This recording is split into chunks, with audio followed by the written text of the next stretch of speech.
Good afternoon, everyone, and welcome to Hope. My name is Tammy Lynn Connors, and this is my podcast and YouTube channel, Helping Other People Evolve.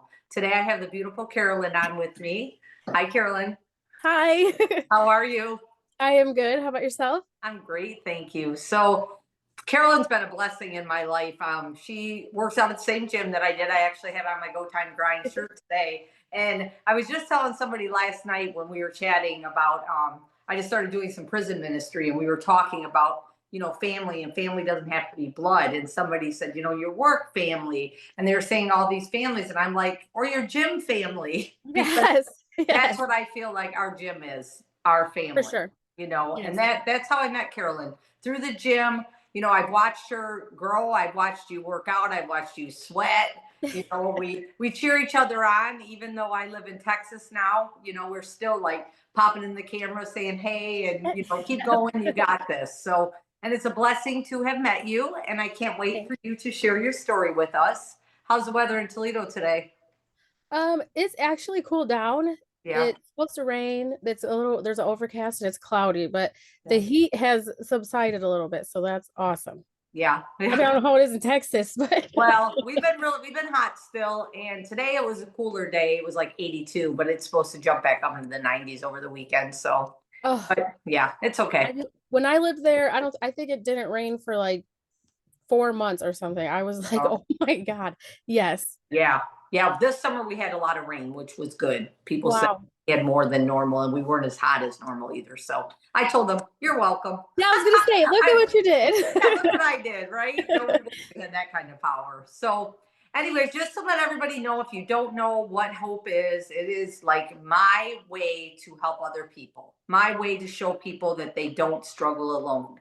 When I started this, that was my whole mission and vision, was just to let you know that, yeah, we all go through stuff, we all go through crap, but we don't have to go through it alone. And sometimes I feel like we feel like we're so isolated and we're the only one that has gone through anything or is going through anything. And so when we share our stories, your story might not relate to Carolyn's story, but you might hear something that she says that you're like, oh, wow, she went through that. I kind of went through that. Or she went through that and she's still like being a mom and everything that she is. And that's what I think is so important for people to hear. So yesterday or the day before, I'm not sure which day it was, Carolyn, that you showed your whole story, right? Yes. Yeah. Yes. And I was like, and I would have never known that, right? And that's another thing that I like people to think about. Like, we don't know what people are going through. We don't know what people have went through. And if sometimes somebody might just be having a bad day, maybe they're having a bad day because something triggered them maybe to a memory that they had. And that moment they're having a bad moment, and our kindness can change that. So I always Totally agree. Yes. don't know what somebody's going through. So maybe I mean, your story yesterday when I was reading it, like I screenshot stuff and zoomed in so I could read it because it's a very powerful story. And I don't know, how young are you? I turned 34 on August 29th. Okay. So, Okay. I figured you were right around 30s. So yep. about the same age as my son. So anyways, Yep. if you want to just share with us a little bit about, Carolyn's life and what you went through, but how you've gotten to the point that you're at now in life. Okay. Well, I'm the youngest of three daughters, and my oldest sister, since I was a baby, I always remember my oldest sister lived with my paternal grandparents. I am named after my dad's mom. And Emily always lived with Grandma Carolyn and Grandpa Junior. And then me and Bridget lived with our mom primarily when I want to say around 4, before I entered kindergarten. My dad moved to Georgia. At this point, I have no idea why, and I honestly don't remember my dad leaving. I just remember that he was here and then he wasn't. Mhm. Um, I don't remember asking maybe where he went or anything, but we then lived with our mom. And anytime that we weren't at school or didn't have anything to do, we were always with my dad's family, Mhm. his sister and her husband, or my grandparents. And when we lived with our mom, she, I always tell people that my mom wasn't a bad person. She just wasn't a good mom. She may have done bad things and went through things that caused her to not be a good person in the moment, but overall I feel like my mom meant well. She just struggled with what she wanted versus what her kids deserved. So Uh-huh. we went, like, me and my sister had head lice every year until I moved with my aunt and uncle. We were just, it was to the point where we would bend over and brush our hair into the tub and they would just be falling out. We Mm. were at my grandparents every weekend. So literally my entire childhood from kindergarten to fifth grade, I spent every weekend getting a lice treatment and sitting in the kitchen for hours while my aunt picked through my hair to get the head lice out. And then I would go back to my mom's and get infested again with it. It was just an endless cycle. So we moved, I went to a different elementary school every year. Sometimes I went to two different schools in one year. I know that I went to PM kindergarten because my mom would not get up and get me in the morning or get up to take me to school in the morning. So I was eventually moved to all day kindergarten. So that way I would just be at the school. And honestly, I don't know if the school did that to look out for my best interest or if that's just how it worked. But living with my mom, I remember we were alone a lot and I would just miss her. I would Mm. sleep with her robe or I would lay in her bed and just cry because I didn't know when she was going to come home. Right. So I did this with my sister, my middle sister Bridget, until I was in the fourth grade and Bridget was going into the seventh grade. She was, my aunt and uncle went for custody of Bridget. Okay. At this point, my mom had kind of just signed her rights over for Bridget. She agreed to allow Bridget to go. So Bridget left and I was left with my mom for, like, I want to say the end of my fourth grade year. And then I just remember my mom was gone. When I lived with my mom, I never had my own bedroom. I never really had like my own space. I either Right. shared it with my mom or I shared it with my sister, or we couldn't afford, like, we were getting evicted or staying with people. So I never really had my own stuff. Um, and again, I'm spending every moment that I don't have to be with my mom at my grandparents. So I do have some stuff that they would send home with us. But Mm. my mom's getting evicted and we're losing everything. Every year we're starting over. Um, I have nothing from my childhood from my mom. Mhm. Anything that I have from my childhood is from my aunt and uncle or my grandparents. Mhm. So eventually, at this point, I'm in the fifth grade. I'm living with my mom's mom. I don't know where my mom is. Now Okay. I know where she is, but in the fifth grade, I have no idea what's going on with my mom. Right. Right. And my grandma is, I think she had retired maybe from Libby Glass, but she was working a couple nights a week at a bar. So I was just doing whatever I wanted. I was running the streets. I wasn't like doing any drugs. I wasn't like sexually active or anything like that, but I was just running the North End, coming home at 11 o'clock at night, hanging out with whoever I wanted to. And how old were you at this point? I'm in the fifth grade, so I want to say I was 10 or 11. Yeah, yeah, Yeah. young. Can I stop you real quick in this point though? Yes. So from kindergarten to fifth grade, let's just say, through that time with your head lice and all that, were the kids like mean to you? Yes, I remember. I remember. So, like I mentioned, I was always with my aunt and uncle. My Mm-hmm. dad lives in Georgia, so my uncle Matt has always been the father figure in my life. Mm-hmm. And he's married to my dad's sister. So we don't share blood already. He's Right. married into the family and he always called me his Pocahontas. He was always my favorite. We were always, every time I was with my aunt and uncle, I was clinging on to him. I just loved him. Mm-hmm. And I remember in the fourth grade, I went to a private school.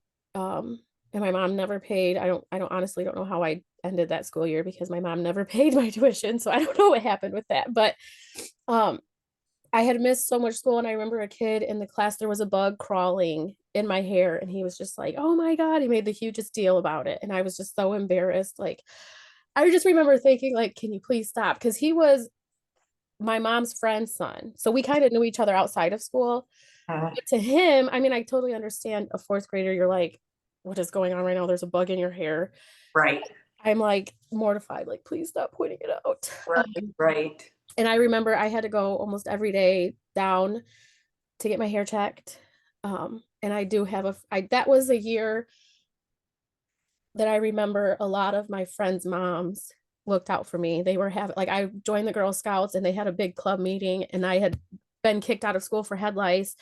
And the mom knew that I was upset. So she told me to get my hair braided and she would let me stay, but I would just have to sleep by myself, secluded, like, in the same room, but I couldn't lay with the girls and all of that. So I really appreciated that looking back. Like, Right. you know what I'm saying? Because a lot of people nowadays would be like, oh my God, head lice, no, she can't stay here. Or I'm so, Right. and she just kind of was like, we're going to make this work for you. Mm. But I do remember at this point, I had missed almost an entire quarter of school because I had head lice so bad, and they kept kicking me out. And my uncle, my mom, I spent the whole weekend, my mom picked through my hair, and I was so excited because I was finally going to go back to school. And my uncle drove me there, and they checked my hair, and she said I couldn't come back.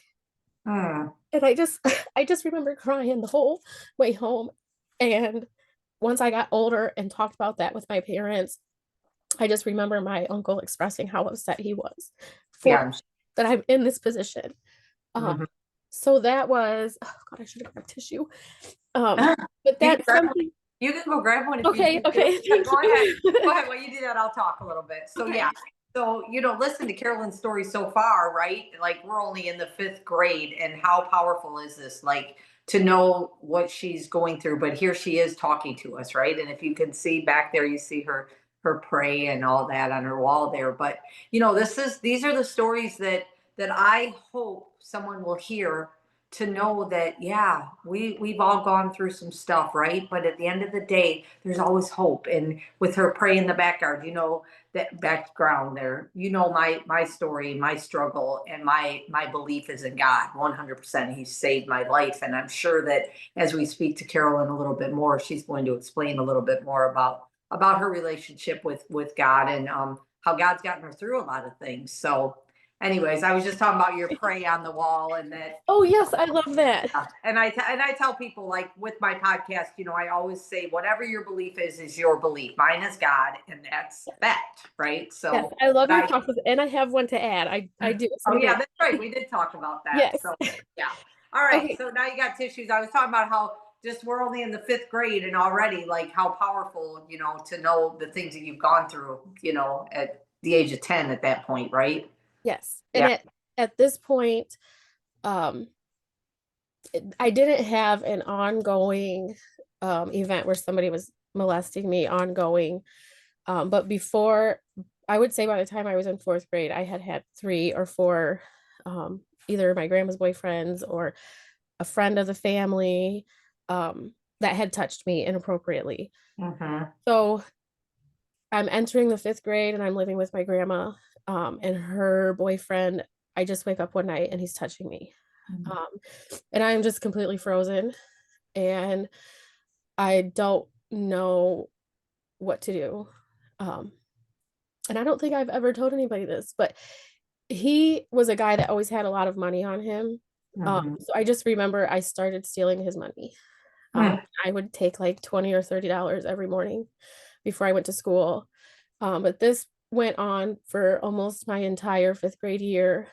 And at this point in the 5th grade, my grandma and grandpa that I always visit live around the corner from my grandma that I live with.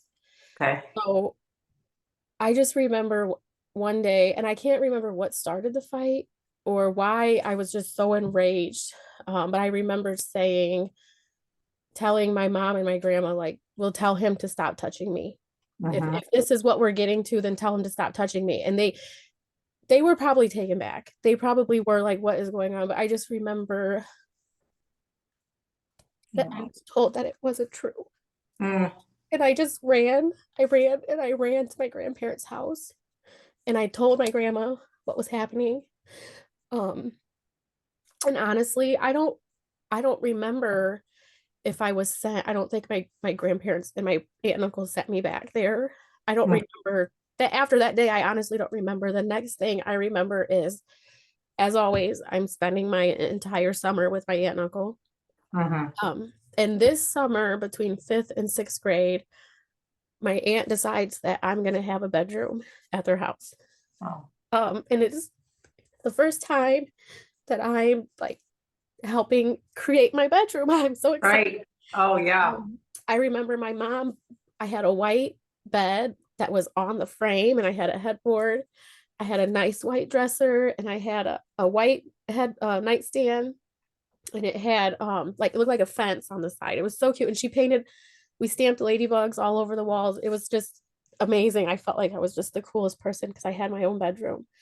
And then she's like, we're gonna go check out this school, and if you like it, we'll go there, and if not, you can we'll figure something out. So I'm like, okay, so we go, and at this point I have no idea that my aunt and uncle are actively fighting for custody.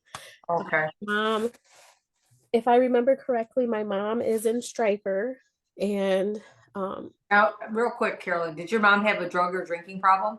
yes, Okay. I should have mentioned that. When she would leave, she would be gone for days, and she Mhm. would fight with her. She had a boyfriend that I remember named Abel, and she was with him for a long time, and then she was with another boyfriend named Sam that she was with for a long time. Neither of them were inappropriate with me or anything. I feel like with Abel, he tried to help us, but him and my mom were also toxic. So he had to leave. He had to get away. But he Yeah. was good to me and my sister. And my mom just put her boyfriends over us, honestly. So I don't know if we were like in the way or if what the situation was, but sometimes I feel like her boyfriends really were trying to protect us as well. Mhm. Uh, Yeah. so we um Not ready me to get you off track. You were talking about your aunt and uncle were fighting custody for you, but you okay, didn't know that. Yeah. okay, sorry. So No, it's okay. I remember I'm pretty sure she was a guardian ad litem, and she had Uh-huh. came to the house and she was talking to me, and I can remember I was trying to protect my mom, and I Hmm. did it. So she was like asking me trick questions, and I know that was her job. I don't think she was like doing it to be facetious or anything. I know that that's what she had to do, but she would ask me a question, and then she would kind of ask me the same question in a different way, and I remember that I wasn't catching on, and so I was answering it truthfully one way, and then in another way I was trying to like, well, no, my mom. Yeah. um so finally my mom lost, and my aunt and uncle were granted custody, and I remember that I absolutely loved it, and then I absolutely hated it. Mm. I missed my mom. I missed, even though I was running the streets and I had no stability, and I was starved. We'd never had groceries. I had head lice. I wore dirty clothes to school. I have no I have a couple friends from about fifth grade. I have a couple friends from fourth grade, but all of my other friends, I don't have childhood friends. I don't have friends that I went to kindergarten with and have known my whole life. So it was kind of like, how could you even want to go back to that? Mm. I still loved my mom, and I felt so bad for her because Uh-huh. now she was alone. And Right. even though I had spent majority of my childhood with her alone, I Hmm. felt bad that she was alone. Hmm. So I move in with my aunt and uncle, and things completely changed. Now I have went to the same church since I was in my mom's belly. Okay. I've grown up with all of our church family. We've moved churches. We've all stayed together. So I've gone to the same church since I was born. Okay. And at this point, anytime that I'm with my aunt and uncle or grandparents, I'm at church every Sunday. So Hmm. I move in with my aunt and uncle, and now I'm at church literally every Sunday because I live there. Right. We eat dinner at the table every night together. I have to be in the house at a curfew. I have a bedtime. I don't get to lie and get away with it. I don't get to be sneaky. So it was an adjustment. And I remember Yeah. that while I loved it, I wanted to be able to do whatever it was I wanted to do. Hmm. So it was hard to adjust to that, but I work. So in high school, I started calling my parents' mom, my aunt and uncle, mom and dad. Okay. Um, my dad, David, was living in Georgia until I was in I want to either junior high or high school is when he moved back. But I do remember that he was upset that I was calling my Uncle Matt dad. Mhm. Um, so my sister, when I was 12, my sister Emily was 15, she got pregnant. Um, and she decided to keep the baby, and it was his name was Cameron. And then she was with a guy that was not good for her or Cameron, and she ultimately had 3 kids with him and lost them to the state. Mhm. So my aunt and uncle have also raised my sister's 3 oldest kids. Oh, oh, okay. Cameron graduated, I want to say 4 or 5 years ago. My nephew graduated just this 2005, and then my niece will graduate in 2006. So I remember in high school, I was the baby. My Right. aunt and uncle have a son. I have 2 older sisters, and then it was me. I was a junior in high school. I was getting ready to graduate. My parents would be free. And they got a 5 year old, I'm sorry, a 4 year old, a 10-month old, and Raylan was a newborn when they got custody of her. So they basically started entirely over with a whole Right. new, like it's a joke in the family where we're the older 3 and they're the younger 3, or Right. group 1 and group 2. Right. But so I remember my parents got ended up getting custody of them within my senior year and everything. So I at this point am spoiled by my dad, Matt. Um, I'm his first. He, Bridget, Emily was raised by my grandparents, so they've always been Aunt Krista and Uncle Matt. Bridget was kind of they've always been Aunt Krista and Uncle Matt, and she's referred to our mom and dad as mom and dad. But I just was like, you know what? If I could have changed, honestly, I'm not gonna lie, if I could have changed my name to my dad's last name, I would have. That's how much I was just like, you. So I remember when my dad was upset, but I was calling Matt dad because I'm thinking, like, first of all, they have given up their lives to make Right. sure that your child is okay and given a life that they deserve, and you're upset about that. So me and my dad, David, we've kind of like not been as close as my older 2 sisters are. And I don't know if that later on in the story will be weird because it kind of makes sense almost. But so at this point, I am graduating high school and I am ready to just be free. I am butting heads a lot with my aunt. And I think it had a lot to do with the fact that I'm a teenage girl that Sure. already knows everything. Mhm. Yeah. My mom is just trying to be a parent, and I am just like, we're just not getting along.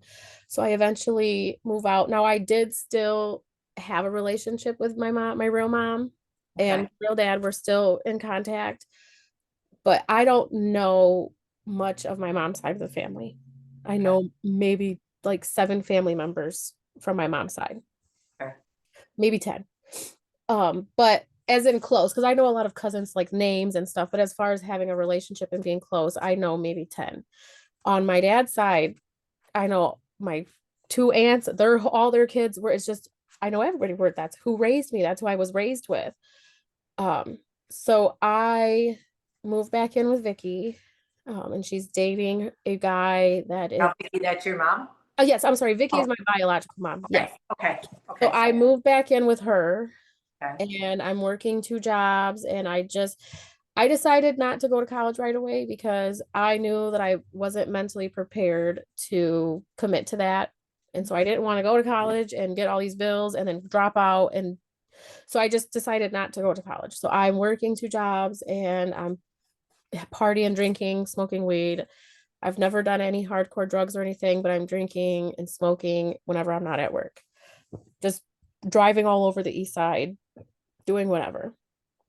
And my sister Bridget left her senior year. After her senior year of high school, she went in the Navy. So she moved to Texas with her then husband, and they were getting ready to have a baby. And she's kind of like, Carolyn, you should move to Texas and let me help you.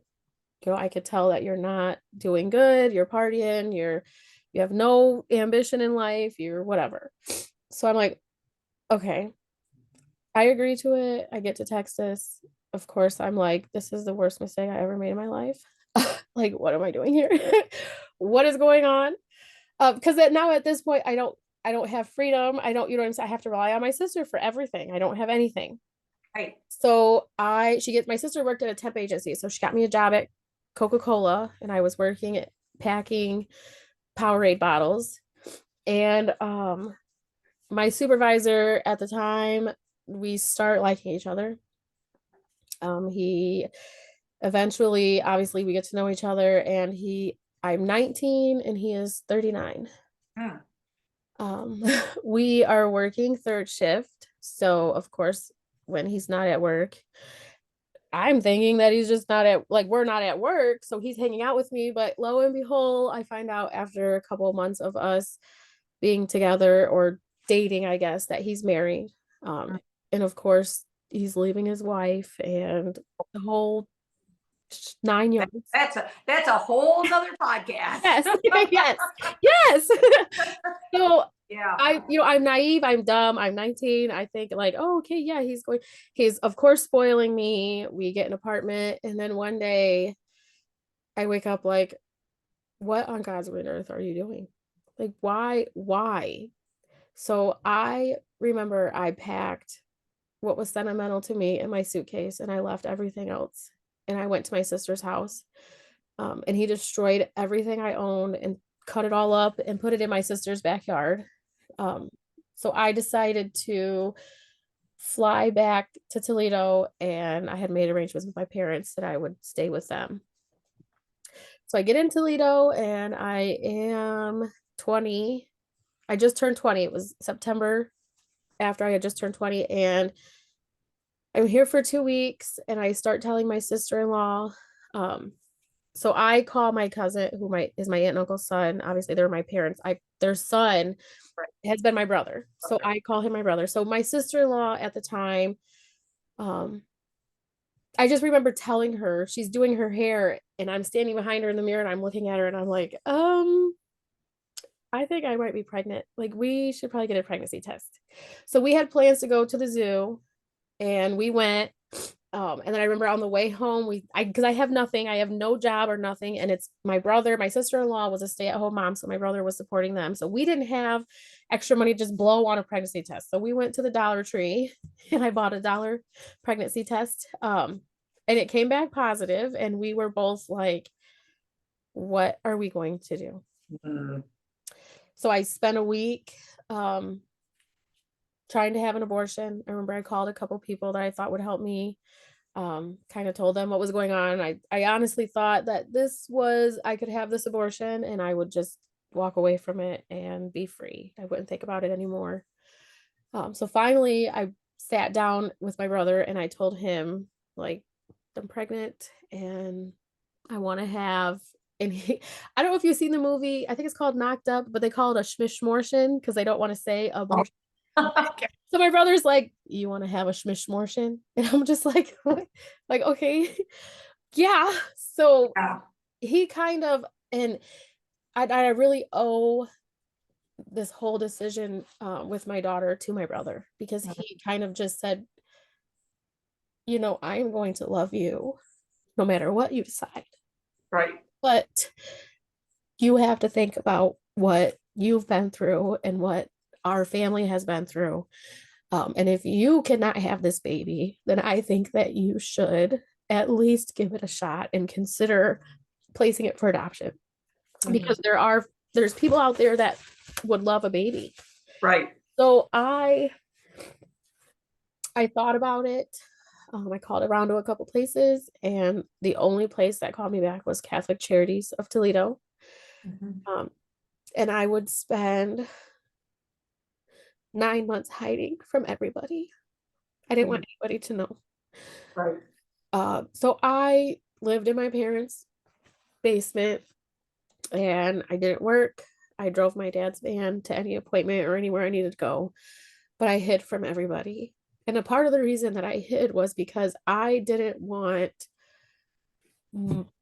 somebody to say, you're doing the right thing and this is for your baby, and then another person to say, are you sure this is what you want to do? I knew that's what I needed to do. Okay. So I just wanted to be able to make my decision. And I remember there were people in my family that didn't understand and kind of, like, what? That's what you're doing. And I remember my dad, David, had made comments like, oh, Emily had her son at 15 and Sarah has her kids and and I was just kind of like, but that's not what I want to do. Like, if you don't agree with this, then I'm going to have to not talk to you until I'm done with this process. Mhm. So of course, as always, my aunt and uncle are my backbone through the whole process. And I had my daughter in May of 2012. And I immediately placed her. She did have to stay in the hospital for a week. But she immediately left the hospital with her family. I know the family. I talk to them often. I actually was just talking to her mom the other day, but I also am not overbearing. I text on her birthday. Mhm. Her mom's birthday is the day after mine. So sometimes I'll text and just say happy birthday because that's something I remember, but I don't look at her as my child.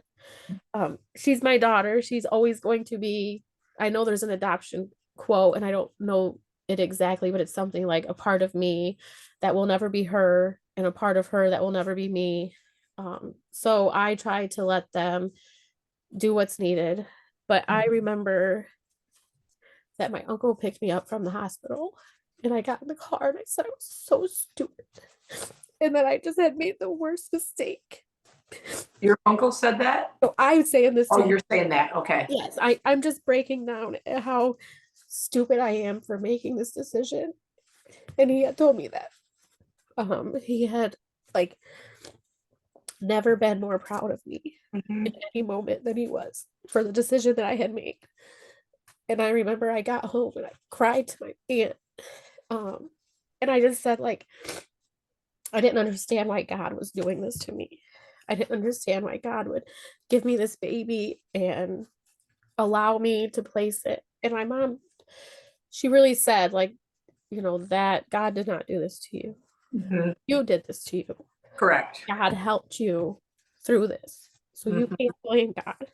Right. But that was something that I remember after I had Paige, I was sitting in the basement and one of my best friends from high school stopped over to see me and I just freaked out and I yelled and screamed at my dad for letting anybody in the house to see me because I didn't want to talk about it. I didn't want to do anything. I remember my mom would try to get me to go shopping or hey, I'm going to go out here if you want to meet me or so finally after a couple months again nobody knows.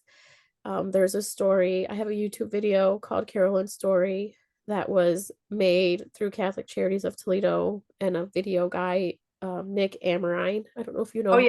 I know who Nick is. Yeah. Yes, he actually did my adoption video. Okay.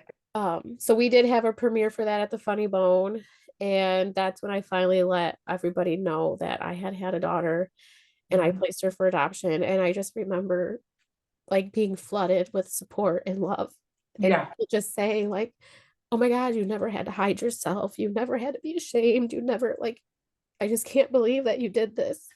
And you often hear about uh, people placing their kids for adoption. It's usually 14-year-olds, Right. 18-year-olds. So I did have people asking like, well, why didn't you give it to your aunt and uncle? Or so that was hard for me because I knew it would be hard for me to watch another person parent my child Right. regardless. But I also knew that it wasn't their responsibility. Right. It Right. was not, they were not here for me to have kids and just whatever. So Right. I just was like, no, I did what I needed to do.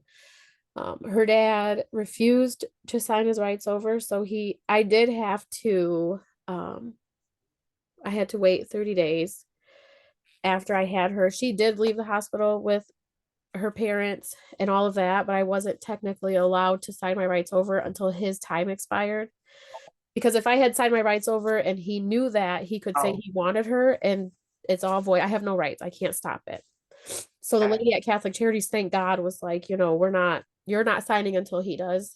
So I do remember I had to go back in 30 days after this had all happened And it was hard just hearing like you relinquish your rights to this child. Like that was hard because I Right. already tried to heal, like move on from that. And then I had to go back and be reminded that that's what was um, being done.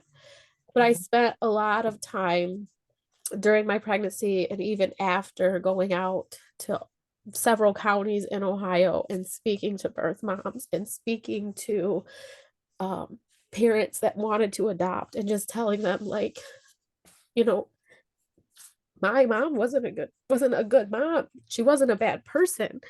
Right.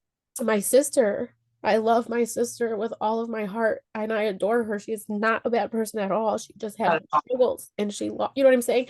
So Right. like statistically, I'm capable of failing my daughter.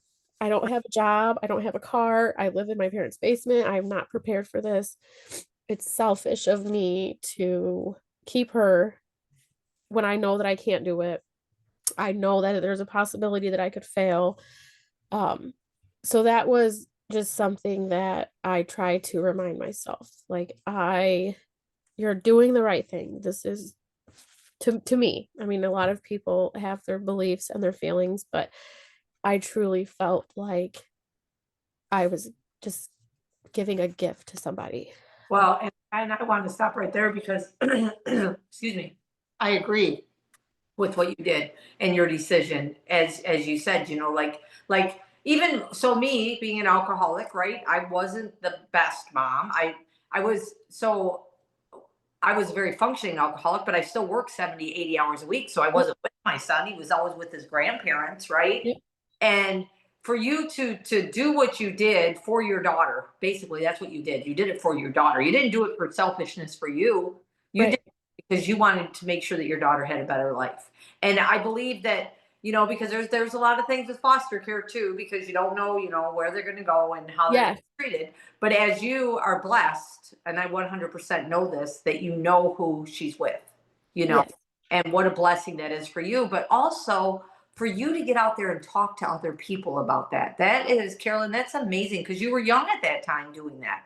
Yes. I Yeah. had just I had her in May and then I turned 21 in August of that year. So I was just trying to I really wanted the young girls to know that even people a little bit older are facing these challenges and you know I'm considered an adult at this point but I'm still struggling with what I should do and you're not alone and I actually had a few birth moms that I kept contact with that would reach out to me when they were struggling or I did like I would the lady would give my number to people and I would have birth moms or birth parents reaching out to me and just asking and I think what made it obviously so much easier, and this was a preference of mine, but was an open adoption. So I Yeah. was able to still see my daughter. I'm able to still like I get pictures of her still and I see her that way, but I just I I'm not like I'm iffy about abortions. I will say that. And I don't want to go into detail obviously, but I just wish that adoption had as much outpour as abortion does. I mean, people are outraged at laws and stuff about abortion, but nobody is outraged at the fact that some of these babies could be adopted. Some of these babies could be saved and given a chance. And there are parents out there that truly would love nothing but to have a child and they can't. So Right. Yeah. Yeah. I yes. So Yeah. Yeah. at this point, I am 21. I start working at a collection agency. I am just, I would say maybe I'm 22 because I did spend a lot of time down and upset about my daughter. So I probably am closer to 22, but I'm working and I had like got back up with a friend that I knew before I moved to Texas. And so we were spending a lot of time together and she asks me to go to this wedding with her. And I am like, I had worked. Okay, go. Sorry, Chad's in here. He's a mess. Dad. So yeah. Right. So Right then. right. So I am like I'm refusing. I think I worked the day before. I was a Saturday. The wedding was on a Saturday. So I worked Friday the day shift. I went out Friday night. I had to be back to work 4 hours Saturday morning. So I remember I went home from work and I'm just texting my friend like I don't need to go. I'm tired, and she's just like let's go, let's go. So I go. Um and I wasn't in a relationship at this point, but I did have a friend that I was talking to. um and the girl I went with, her name was Kim. Her cousin Chad is at this wedding. And I had known Chad's family. That's how I knew Kim, was through the family. But when I knew them before I went to Texas, Chad was in prison. So I Okay. had no idea who Chad was. So when I go to this wedding, I know a lot of people, but I don't know who Chad is. So, he's around, and I drove to the wedding, and so he had needed a belt or something. I remember he had ended his relationship with his girlfriend the night before, and there was some stuff that happened with his belongings in the process. So Kim is like, "Oh yeah, I have some old clothes. Carolyn, will you take me to go?" And I'm like, "Okay, I don't even know this guy." So I'm like, "Sure, let's go." We take Right. clothes, we leave. I go to the wedding. He's there, and he's like, "Oh, these pants are big. I need a belt." So me being me, I am just like, "Oh, I think I have one in the trunk. You can have it," because it was like a stupid little belt that came with a pair of shorts I bought, but they Right. worked to keep his pants up. So I'm like, whatever. So he followed me out, um, and we kind of just like, again, I'm not at this wedding checking Chad out or like seeking him out. I am just being myself and I'm having fun. I was drinking, and I'm more social and I'm being funny. And so I had known Chad's nephew, Mario. And I remember at the wedding, Mario initially was sitting next to me. And at this point, he's 5 years old, I believe. Um, so he's my little boyfriend. We're being, Right. Right. I'm like, oh, okay. So Chad sits down next to me, and I remember I looked at him and I was like, was my boyfriend sitting there? And he's confused because he thinks I'm talking about like a grown man. Right. He's like, I'm like, are you sure? Are you sure? He's just kind of like, no. And I'm like, Mario wasn't sitting there. So we kind of laughed and we look back, and Mario's just like giving Chad the death stare, like, what are Right. you doing there? So I'll always remember that. But from that day, on September 28th of 2013, I have been with Chad ever since then. Goodness. And then when I met Chad, he had two kids, Jordan and Lily. Lily was, so they're 5 months apart. So Lily was getting ready to turn 5, Jordan was 4. um, but we were together for like 2 months, inseparable. We spent all of our time together, and then Chad was indicted on a felony charge. No, not that wasn't felony. He was just indicted on a charge in Southern Ohio. Um, so he was put on house arrest. So I then spent the next 9 months. I was at this point, I had got a house with my brother and sister-in-law in Okay. West Toledo. So I have an obligation to pay my bills to them. Sure. I was never there. So I'm paying bills for my brother and sister, but I'm with Chad on house arrest at his Right. grandma's house, in his grandma's basement. That is where we started. So ultimately, at the end of the court process, Chad was sentenced to a year in prison. And I have I've been around Jordan and Lily a little bit, but not like fully. Lily's mom, obviously, and I completely understand, she was hurt and upset. So that situation was kind of like she didn't want her daughter around the new girlfriend and all of that. And I completely understand that. Of course, back then I'm like, this lady's crazy. Right. But Right. I look at, like, I probably honestly would have been the same. Like, why can I have my kids around a girl? Like, what? Right. But so Jordan's mom kind of embraces me, and I started getting Jordan a lot more whenever I could. Chad's in prison. Jordan's mom works at Chrysler second shift. So anytime I worked during the week, I had weekends off. So whenever I could, I would get Jordan and spend time with him. It was a struggle with Jordan and Lily. I'm sorry, with Lily for probably the first like 5 or 6 years of me and Chad being together. Her mom and I did not get along. And it was probably a strain on Lily as much as it was on us. And not that we were like actively fighting in front of her or doing, but it was just a situation of she's with me and Chad doing this, and then she goes with her mom, and it's different. And Yeah. like I said, there was heartbreak, so there was some of that. But I am with Chad for 3 years. He gets out of prison. We are living in a 1-room apartment on Summit Street, in front of the Owens Corning building. I don't know if you know the little strip apartments there. It looks Oh like a yeah. motel, Yeah. but I remember it was $340 a month. And that included my lights and my little air, I had a little air conditioner, like the hotel air conditioner heater thing. Right. But it was 1 room. I didn't even have I didn't have a stove. I had a hotel fridge. It had a bathroom, though it had a sink. My kitchen sink and my bathroom sink was the same, and I had a bathroom with a toilet and a tub, and that was it. But that's where we started, in our little 1-room apartment down on Summit Street. Chad worked at Spaghetti Warehouse, and at this point, I'm working for my dad.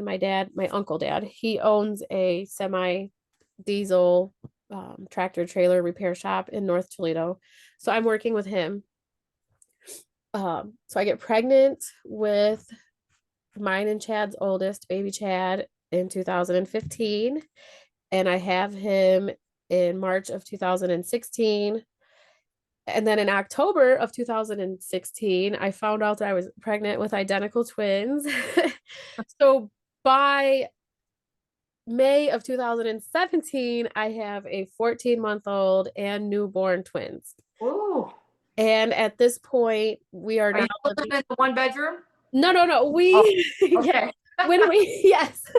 I should have maybe specified that. That's okay. We're living in a house now. We got an apartment when I was pregnant with baby Chad. We got an apartment at Kingston Court in Okay. Oregon. And then after I had baby Chad, we moved in. We had moved in like a couple. We had lived in a house, and then we moved to another house on West Toledo. So we move in right before I had baby Chad.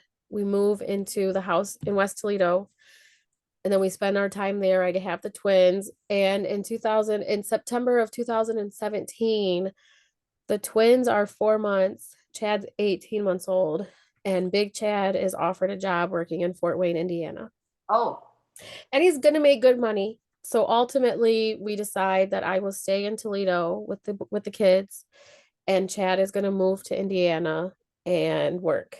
So I am in Toledo 5.5 days a week by myself with the twins and Chad, just getting Jordan and Lily as we agreed to whenever I could. But right.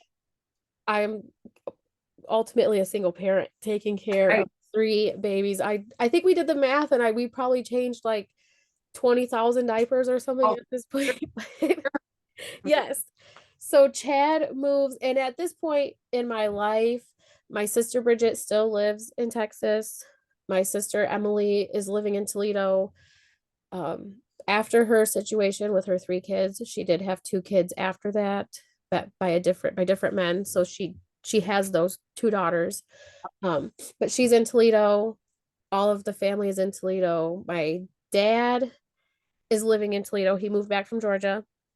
Vicky is in Toledo, and I've always had relationships with my parents, even I've kind of just forgiven them for what happened. I think um when the time comes and they pass on, some stuff might hit me a little harder than some other things, but it's a joke. I have 3 dads and 3 moms, and Father's Day, Mother's Day is a mess. But Yeah, but you're blessed. yes, so it's a blessing, and it's also like, Lord, I have to remember all these birthdays. Oh, So there's that part. right. So I get back. We live in Indiana. Chad's running his business, and we're there for about a year. Oh, so you moved to Indiana then? Yes, so Chad left in September of 17. In January of 18, me and the kids decide that was the plan, was I was eventually going to go there, but he needed to start it and get it going and all of that. So I eventually moved to Indiana and we stayed there for about a year and a half.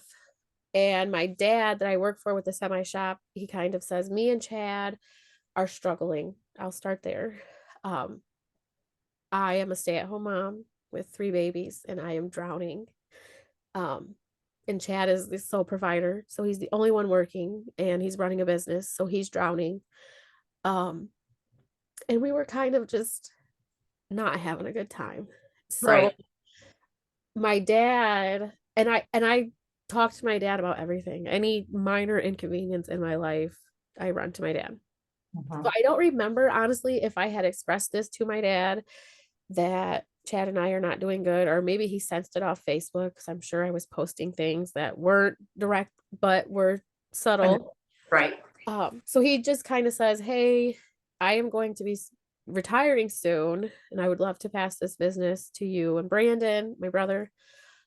So if you're serious about this, I need you to come to Toledo and learn how to run this business so that I can be confident in giving it to you guys." Uh, So I ultimately decide to move back to Toledo in 2019, and I have the 3 boys with me.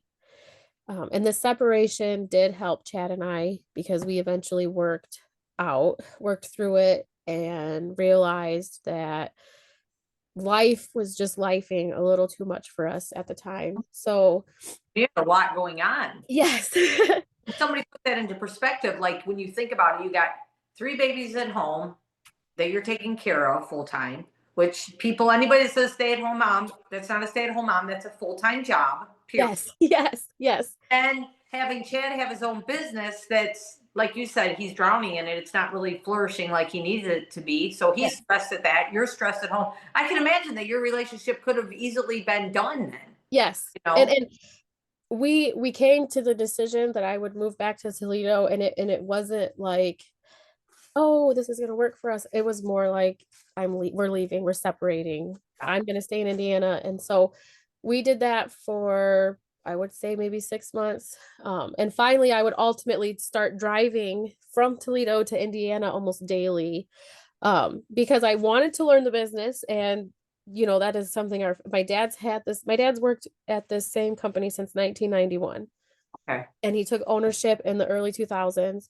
So this is all my dad has. He has poured his entire life into this company. So I, of course, don't want to let him down. So I'm trying to work, but I also love Chad and our family, and I want to see him. So I'm commuting every day, 2 hours to Fort Wayne, 2 hours back to Ohio.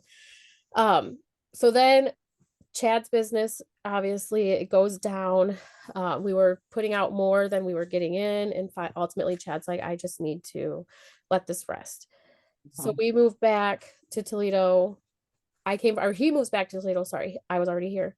And we stay with Emily for like a month or two. And right before COVID hit, we found a house in West Toledo, and we moved there, and we lived there from 2000 until we bought our house in 2004 24, sorry, 2024. So we lived on Wagner for 4 years. um and at this point, Chad and I are doing well. Our kids are flourishing. I am, you know um I'm working for my dad. I had started before I started working out with DeAndre, um like right around at the I would say COVID happened, I think, in March. And I would say around August or September, I started going to a personal trainer um in South Toledo. And so I was working on myself. I like to make wreaths and all of that. So I'm crafting, I'm selling wreaths, I'm working. Everything's going good. And for Christmas in 2021, maybe. I need to write this stuff down. Um Good at your so just right. So my aunt and uncle, part of my family has taken the ancestry DNA kit at this time in Christmas 23, I think. I'm sorry, 21. Um, uh-huh. so my mom and dad, my aunt, uncle, mom and dad, they get the rest of us a DNA kit. And I don't know how much you know about ancestry, but if you take the ancestry DNA test, anybody in the entire world that has taken this test will pop up on your profile. So we're all excited. We, you know, who we're going to connect with and all of this. So we take it immediately. My parents got one for me and Chad, my sister Emily, my brother Brandon, and his girlfriend. Bridget, my sister in Texas, has already taken it. And I think I know my aunt and uncle, mom and dad have taken it. So they're, you know, they're matching and all that. So we take it and we wait it's about 8 weeks. And I remember I'm standing in the kitchen and my sister from Texas calls and she says, your results came back. So I immediately, I'm like, oh, okay. So I pull it up on my phone and I'm like, no, they didn't. Because it doesn't, on my end, it's not showing that my results are in. But like I said, you pop up on whoever. So she's like, you're on my DNA profile as a half sister. Oh. So of course I am like, well, maybe the results haven't loaded and they'll load and I'll be a full sister. And she's like, Carolyn, do you know what this means? And I'm like, no, what does this mean? And she's like, at this point, my sister is livid and she's like, mom is a big fat fucking liar. Jeez. And you have a different dad. So I, per usual, am like, I have to go. So I call my dad, Matt, my uncle, and I am hysterical. Like, Bridget is saying that I am not David's kid. And he's like, what? What's going on? And I'm like, Bridget is saying that I'm not David's. Like, what's going on? And he's like, which this is what my dad always does to me. He's like, we'll bring it to work tomorrow and we'll look over it and we'll see what's going on. So I'm like, okay. So then my sister Emily calls and she could tell that I'm in, like, just not comprehending fully what's going on. And she's like, I'm coming over. I want to talk to you. So I'm like, okay. So then my aunt calls and she, at this point, she's like, we love you and this doesn't change anything. And you're, you know, we're going to work through this. And so a part of me is like, this isn't true. And then the other part of me is like, this is true.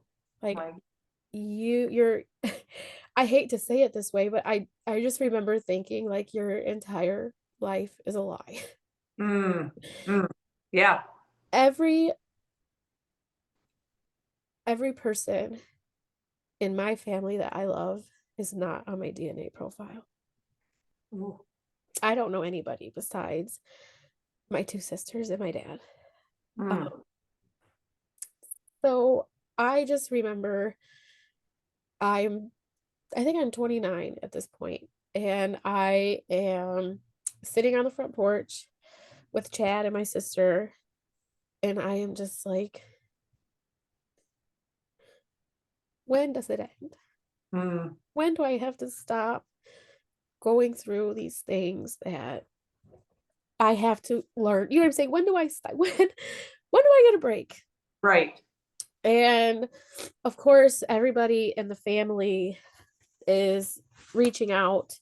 I remember, sorry, I made a post. I think I'm pretty sure I made a post that what had happened. I took the DNA test and I have recently found out that the man I have known as my father my entire life.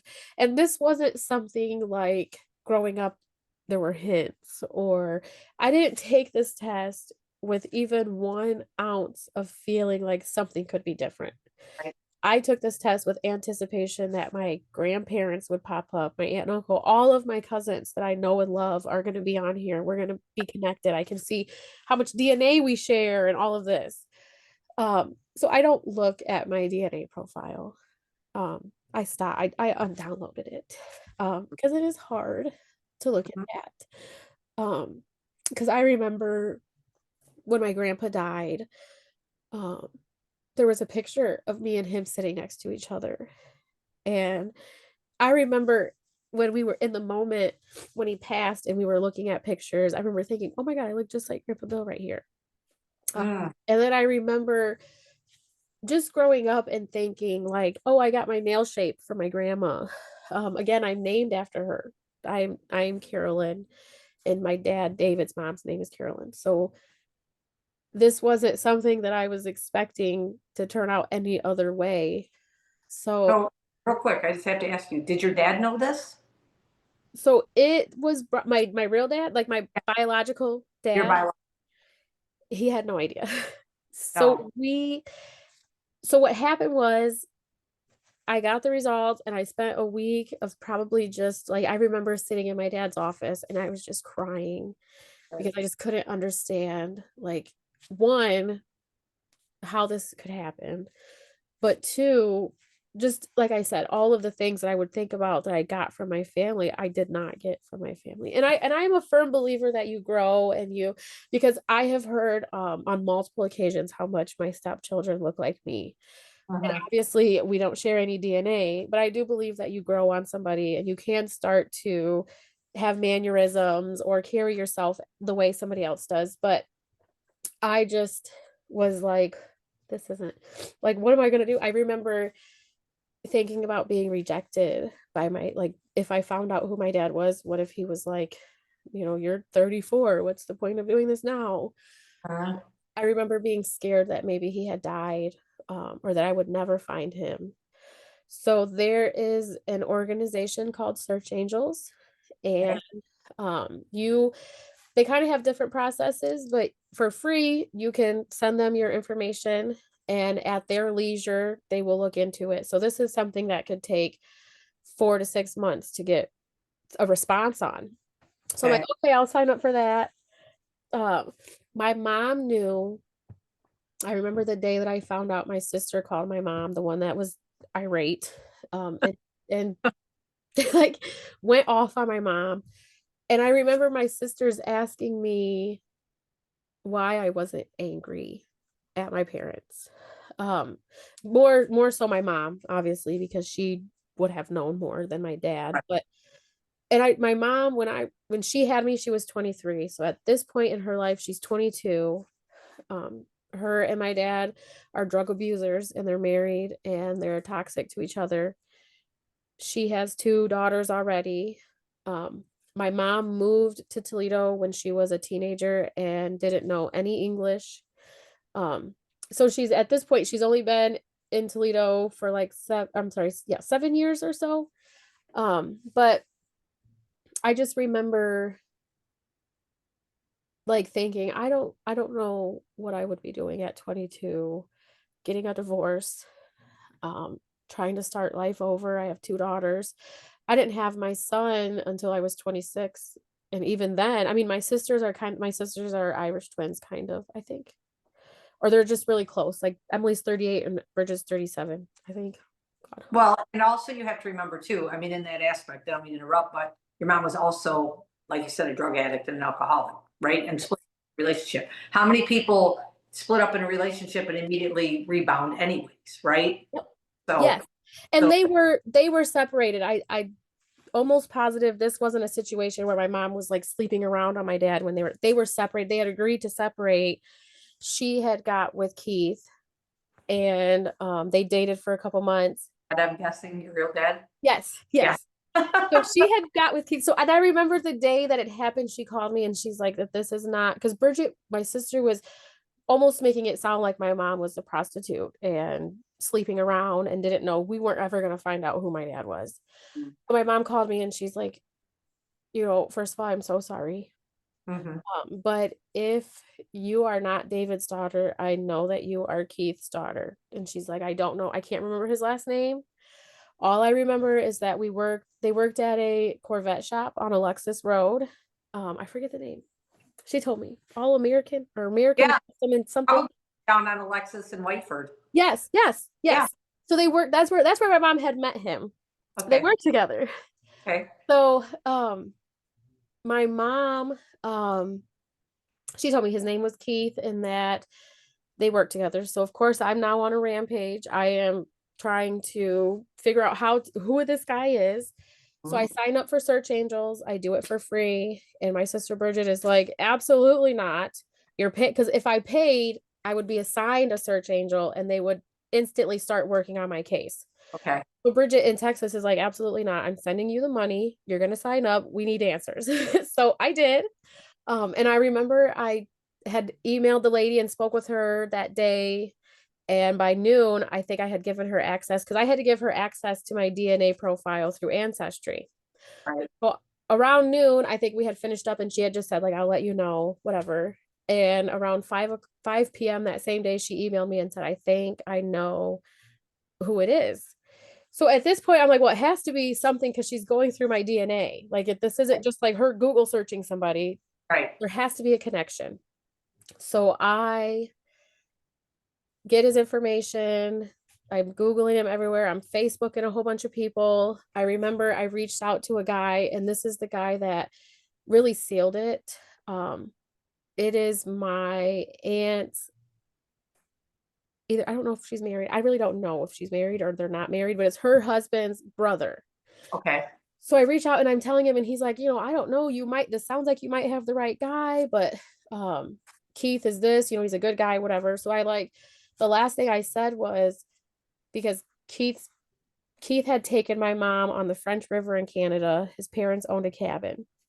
So Okay. I mentioned that to this guy. I can't remember his name, but I mentioned it to him. And I said, the only other thing I know is that his family had a cabin on the French River in Canada, and he took my mom there. And the guy says, okay, I know that you have the right guy, because his parents, he's like, I think they still have the cabin.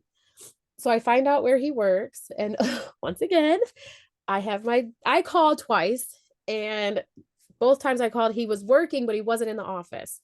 So the third time, at this point, it's maybe almost 10 o'clock. I start at 9. So between 9 and 10, I called twice. Um, and both times, the lady's like, would you like to leave a message? And I'm like, no, thank you. So whatever. So I have my dad call. He comes in my office, and I just remember, like, my heart is pounding outside of my chest. And he asks him, like, does the name Maria Adkins ring a bell to you? And he's like, it sounds familiar. Like, and he's like, well, my name is Matt, and my daughter Carolyn has just found out that you potentially are her dad. And I remember that he just was kind of like, and he tells me that during this phone call, he's writing on a sticky note, like, my information and kind of what my dad's telling him. And he still has the sticky note on his desk at work. But I reach out, we start emailing back and forth, and we decide, was about a month from the time I found out that he was that I had a different dad, between me meeting him. So we arranged a date at Bob Evans, and I met him. He has no other kids. He was married for a couple years, and then he got a divorce. My grandparents both passed away in the 80s. He has 4 siblings, but 2 of them he doesn't talk to because of the cabin in Canada. They kind of had a falling out over selling it versus keeping it. But I just remember that my mom is like, Carolyn, you are a blessing to him. Yeah. Like, he had nobody. When I met him, he had his cat. And he lives in a duplex, and his landlord, the people that own the duplex, live on the other side. But it's just him. So I have spent and I'm gonna share this, but I don't want my dad to be judged, but I just remember that when we would talk on the phone almost every day. He would call me, and we were getting to know each other. And I was voted class clown in high school, and I love to joke around and be silly and make jokes, and he is like the exact same way. And I remember I was being a smart aleck, and he was just like, okay, you little bitch. And I was just like, oh. So I text my sisters, and I'm like, you guys, my dad just called me a bitch. And we were just kind of like, what the heck? My sisters are like, what? But, like, in the moment, I'm thinking, like, he doesn't have kids. He's not Right. around kids. He probably doesn't understand how to have a conversation with your kids. Like, Right. he never had to, like, filter himself or be careful and he's never, like, inappropriate or anything like that. Right. But when he Right. said the B word, I was just kind of like, because my dad would never, you know what I'm saying? Like, he Right. would never. So I was just kind of like, okay. Like, but he doesn't, like, he has So the first year I met him in March, his birthday is actually the day after my biological mom's. So my biological parents are December 10th and December 11th. And then David, which is who I thought my dad was, his is December 18th. Jeez. So all like I got all these parents. But I remember I went to You said that, like, I have all these parents, like you have 3 parents, like literally you have yes. Yes. you have 6 parents, you have 3 moms and 3 dads. Yes. Yeah. So or no, 3 dads and 2 moms. well, David's married.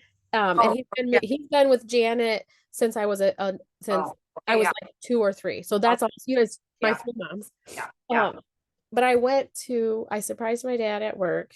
Me and my cousin snuck into his job, and I took a birthday cake into his little office there, and we got him in there. But I just remember his boss had said, because he had spent Thanksgiving with us.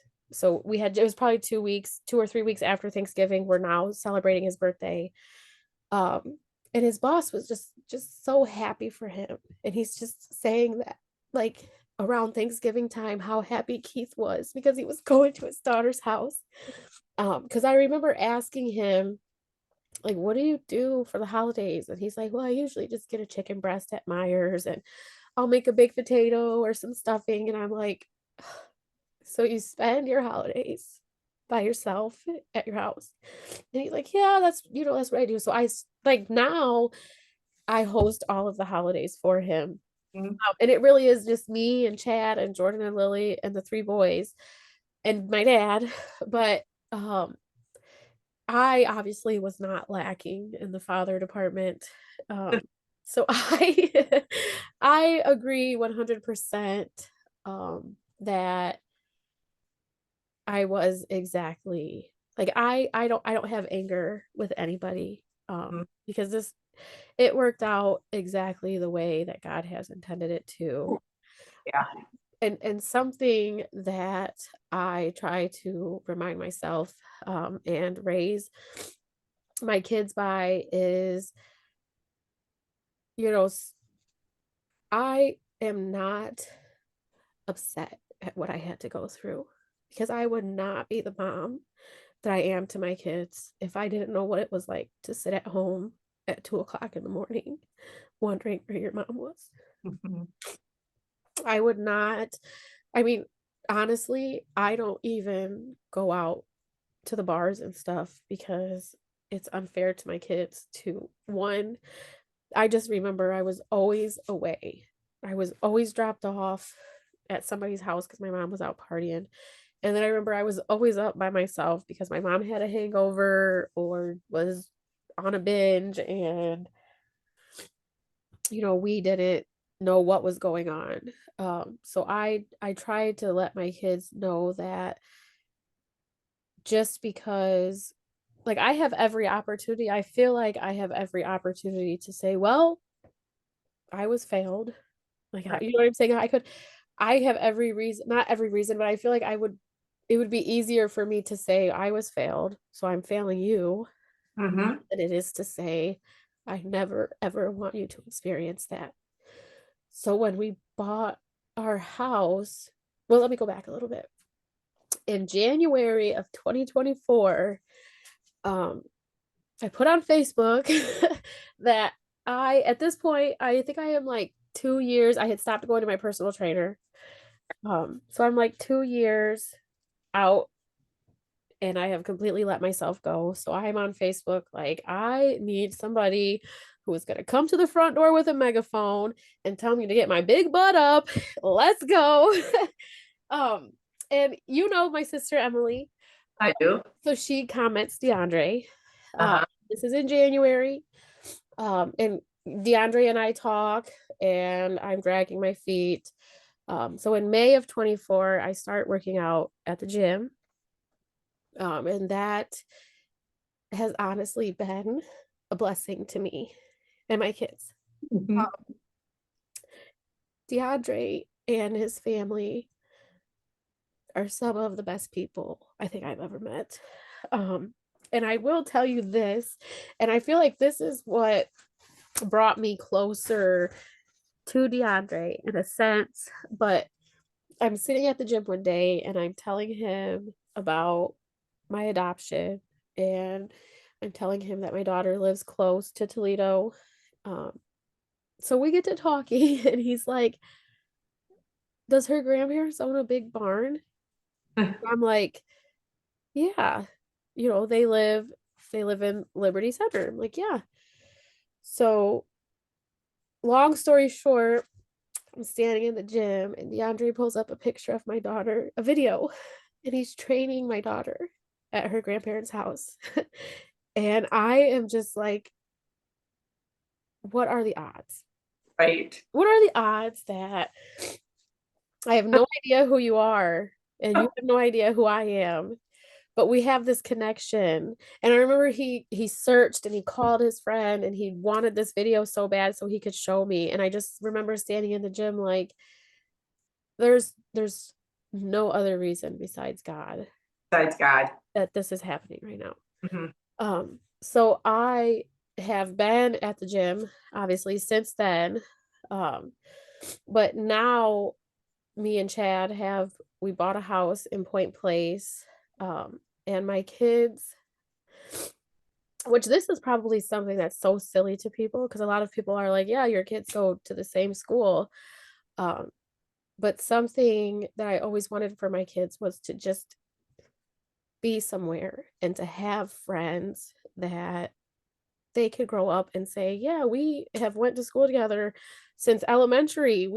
Because I didn't ever have that. I didn't have that stability. I didn't have those childhood memories.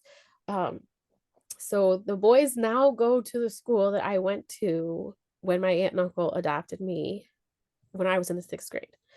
Which is probably, like I said, so small and silly, but that's something that literally just brings joy to me because I know that my kids are going to graduate high school with their friends and have so many childhood memories from living in our house. Um, so it's just small things like that, I think, that keep me going, that keep Yeah. me knowing that I'm doing the right thing.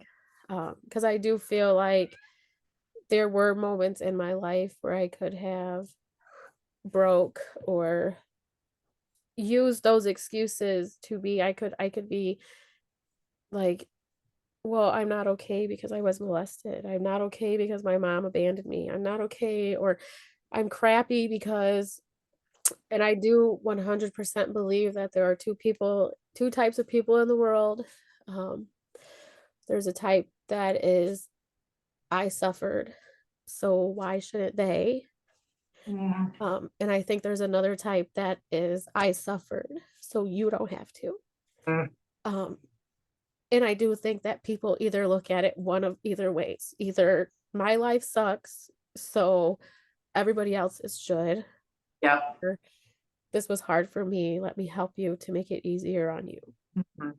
Mhm. And I think that thinking that way, and don't get me wrong, I'm not perfect. I have mean thoughts. I have days that I struggle. Um, I yell at my kids sometimes, probably too much. Um, but I do try to just grow from the things that I went to through. And I do, even with, it's harder with the younger boys because they're only 8 and 9. So they don't, when I say I was home alone by myself, they don't understand the extent of me being home alone by myself. Or, I mean, obviously they don't know that I was molested or anything like that. I don't share that with them. But with my teenagers, I am very raw and open with them about the things that I went through and why I am the way that I am, because I am very overprotective in a sense of my kids being away from me, because you just never know. You never know what somebody is going to do. And I feel like a part of that is because I was molested. So I'm on high alert on who's around my kids and why are you guys sharing a blanket? Why are you guys like, and a lot of kids and people don't think that way. And I had a friend that one time, she didn't have addictive parents. So she didn't go through learning about addiction until she was an adult. Whereas I knew the ins and outs of an addiction I remember I found a crack pipe in my mom's robe one time and I tried to hide it and her boyfriend found it and it created this huge fight between the both of them. But she didn't experience that. She didn't know what to look for. Um, so I don't know, it was hard to not subject myself to being hateful because I would have been hateful towards. Does that make sense? But yeah,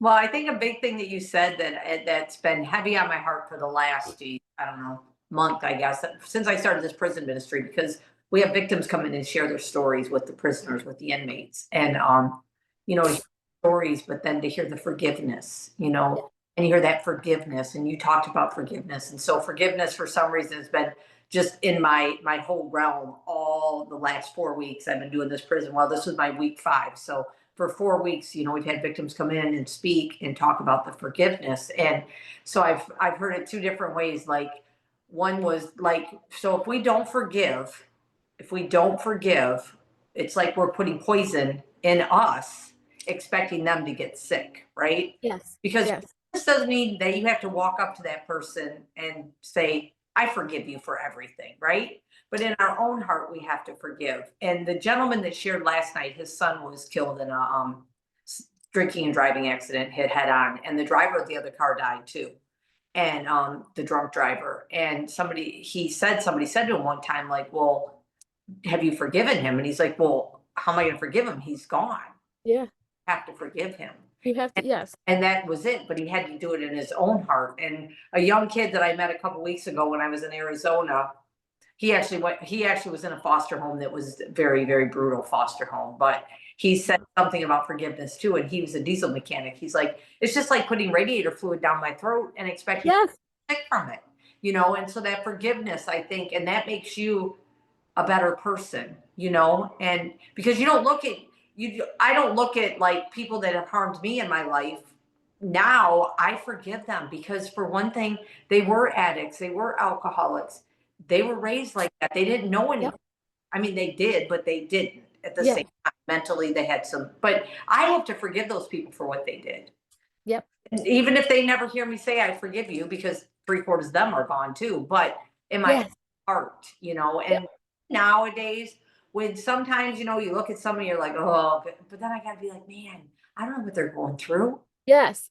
I just seen, and that's funny that you say that, but I just seen a post today that it was, and I can't remember, I just remember a part of it said the guy that cut you off could be rushing to the hospital to get Yeah. to the hospital, or the lady that made your coffee could be mourning the loss of a parent, or however, I forget how it was going, but Whole video about that too. yes, and it is very true. And like I said, I am not perfect. So I do have my moments where I am not the best or I make mistakes.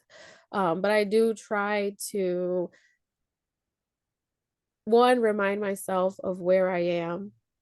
Had I stayed with my mom, I probably would have been a young adult with kids that had no drive and no push to do anything. I also think the fear of my parents upsetting them or letting them down.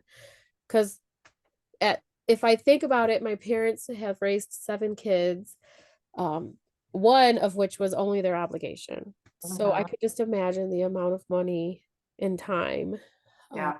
that they gave up to raise us. And at no point in time were my parents ever like, well, we can't have this because we have you guys. Or, yeah, if we didn't have you guys, we would have a yacht, or, we would have 10 beach houses, or Right. it was never a punishment to them. It was Yeah. a blessing that they were able to save us. Um, so I do feel like I am doing myself no justice to sit here and be angry at my parents who are probably not going to apologize to me. I think my dad has apologized more about situations that happened. And I don't hold any resentment towards any of my parents. I just have different relationships with them.